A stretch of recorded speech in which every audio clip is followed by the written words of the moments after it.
नमस्ते दोस्तों, आज हम बात करेंगे एक नए वायरस के बारे में जो आजकल बहुत चर्चा में है, एमपॉक्स। आप सोच रहे होंगे कि ये क्या बला है। चिंता मत करो, हम हैं ना। सीधे शब्दों में कहें तो एमपॉक्स एक बीमारी है जो एक वायरस की वजह से होती है, बिल्कुल चेचक की तरह, लेकिन ये थोड़ी हल्की होती है। मान लीजिए एमपॉक्स चेचक का छोटा भाई है जो थोड़ी कम शरारत करता है।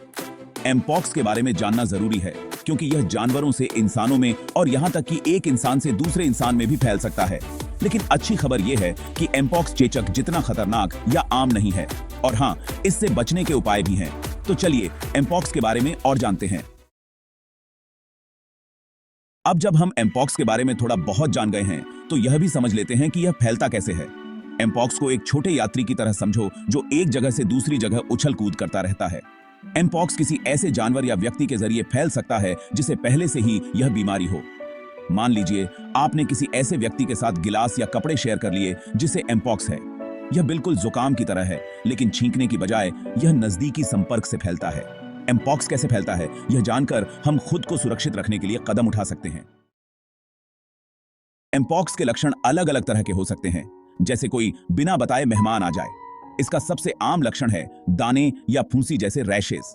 कल्पना कीजिए कि आपकी त्वचा पर छोटे छोटे लाल रंग के उभार हो जाएं, जिनमें खुजली या दर्द हो सकता है। इसके अलावा बुखार, सिरदर्द, मांसपेशियों में दर्द और थकान भी हो सकती है, मानो आपको जुकाम हो गया हो और साथ ही साथ रैशेस भी निकल आएं। अगर आपको इनमें से कोई भी लक्षण दिखाई देते हैं, खासकर एमपॉक्स के संपर्क में आने के बाद, तो तुरंत डॉक्टर से सलाह लेना जरूरी है। खुद को कैसे बचाएं? एमपॉक्स से बचाव। जैसे हम बारिश से बचने के लिए रेनकोट पहनते हैं, वैसे ही एमपॉक्स से बचने के लिए भी तरीके हैं। सबसे असरदार तरीका है कि ऐसे जानवरों या लोगों के संपर्क में आने से बचें जिन्हें एमपॉक्स है। इसे सोशल डिस्टेंसिंग की तरह समझें, लेकिन एमपॉक्स के लिए। अपने हाथों को बार बार साबुन और पानी से धोना भी वायरस के खिलाफ एक शक्तिशाली हथियार है। कल्पना कीजिए कि आप उन छोटे छोटे एमपॉक्स के यात्रियों को धोकर बहा दे रहे हैं, इससे पहले कि वे कोई परेशानी पैदा कर पाएं। इसके अलावा एमपॉक्स का टीका लगवाना भी बहुत जरूरी है। यह वायरस के खिलाफ एक मजबूत कवच की तरह है। एमपॉक्स का प्रभाव, एक वैश्विक चिंता। एमपॉक्स सिर्फ एक व्यक्तिगत स्वास्थ्य समस्या नहीं है, इसका समाज और दुनिया पर भी प्रभाव पड़ता है। इसके प्रकोप से स्वास्थ्य व्यवस्था पर दबाव पड़ सकता है, जैसे किसी व्यस्त हाईवे पर ट्रैफिक जाम लग जाता है। कल्पना कीजिए कि अस्पताल और क्लिनिक एमपॉक्स के मरीजों की देखभाल के लिए अतिरिक्त समय तक काम कर रहे हैं।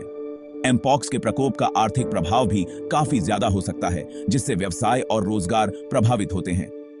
इसे एक डोमिनो प्रभाव की तरह समझें, जहां बीमारी के कारण काम के दिन खराब होते हैं और अर्थव्यवस्था धीमी हो जाती है। इसलिए एमपॉक्स से निपटने के लिए दुनिया भर के लोगों, समुदायों और सरकारों को मिलकर प्रयास करने की जरूरत है। सुरक्षित रहें, जागरूक रहें। एमपॉक्स से बचने के लिए आपका एक्शन प्लान। तो एमपॉक्स के इस दौर में आप खुद को सुरक्षित रखने के लिए क्या कर सकते हैं? सबसे पहले वायरस और अपने इलाके में इसके फैलाव के बारे में जानकारी रखें।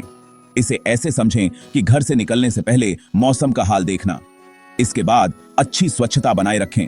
अपने हाथों को नियमित रूप से धोएं और बीमार लोगों के करीब जाने से बचें। खुद को एक ढाल की तरह समझें। उन खतरनाक वायरस को आपसे दूर रखें। अगर आपको एमपॉक्स का कोई भी लक्षण दिखाई देता है तो तुरंत डॉक्टर से संपर्क करें। याद रखें, जल्दी पहचान और इलाज जल्दी ठीक होने के लिए बहुत जरूरी है। जागरूक रहकर, सावधानी बरतकर और जरूरत पड़ने पर डॉक्टरी सलाह लेकर आप एमपॉक्स के खिलाफ खुद को और अपने समुदाय को सुरक्षित रख सकते हैं।